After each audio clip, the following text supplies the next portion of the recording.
तो इस क्वेश्चन को तुम सॉल्व कर सकते हो सिर्फ एक हैश मैप से। तो इसके नाम में दो स्ट्रिंग्स दी हैं S1 और S2, जिसके अंदर जो वर्ड्स हैं वो स्पेसेस से सेपरेटेड है, और हमें बताना है अनकॉमन वर्ड्स। तो अनकॉमन वर्ड्स क्या है? वो एक ऐसा वर्ड है जो उस सेंटेंस में भी एक बार आए और वो किसी दूसरे सेंटेंस में भी ना आ जाए।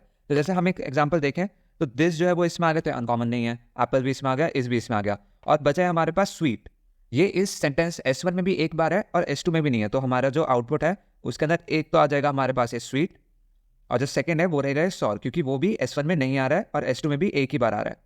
इसका एक और एग्जांपल देख लेते हैं। ये एप्पल, एप्पल जैसे दो बार आ रहा है S1 में, इसलिए वो अनकॉमन नहीं है। और रही बात बनाना की, तो बनाना एक बार आ रहा है S2 में, S1 में नहीं आ रहा है, तो हमारा आउटपुट में सिर्फ बनाना होगा, बनाना।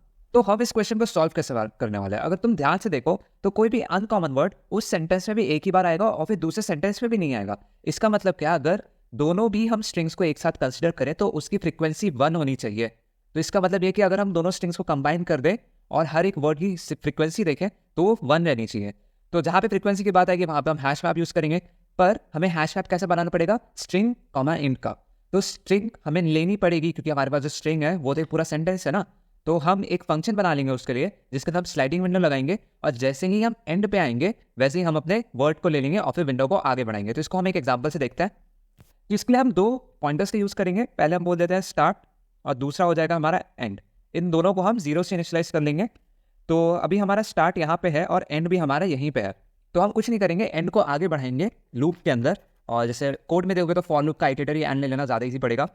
तो जैसे ही हमारा स्ट्रिंग ऑफ एंड जो है वो स्पेस आ जाता है, जैसे यहाँ पे स्पेस आ गया, तो मतलब हम एक वर्ड तक पहुँच चुके हैं। तो उस वर्ड को हम कैसे लेंगे? हम यहाँ से लेके ये जो एस था ये हमारे वर्ड की स्टार्टिंग पे होगा। एस से लेकर के जो अभी हमारा ई स्पेस तक आ गया, तो इतना स्ट्रिंग, ये ई से पहले तक का एक सब स्ट्रिंग ले लेंगे, जैसे हमारे वर्ड आ गया। उसके बाद हम एस को एक आगे प्लेस कर देंगे, एस को हमने यहाँ पे ला दिया, और फिर एंड को आगे बढ़ा देंगे। एंड तो वैसे ऑटोमेटिकली बढ़ेगा क्योंकि हमने फॉर लूप के आइटरेटर में यूज़ किया उसको। तो नथिंग बट एक फॉर लूप रहेगा जिससे आइटरेटर एंड रहेगा, और एक कंडीशन हम लोग चेक करेंगे कि अगर हमारा एंड अभी स्पेस पे आ चुका है तो हमें बस उसका सबस्ट्रिंग ले लेना है, और सबस्ट्रिंग लेने के बाद क्या करना है भाई? हमें करना है उसको मैप के अंदर उसका फ्रीक्वेंसी बढ़ा देना है।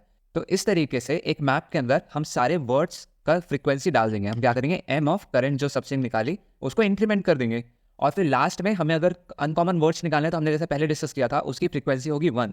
तो बस हम वापस से मैप को ट्रैवर्स करेंगे, और जैसे ही हमको कोई एक ऐसा वर्ड मिलेगा जिसकी फ्रीक्वेंसी 1 है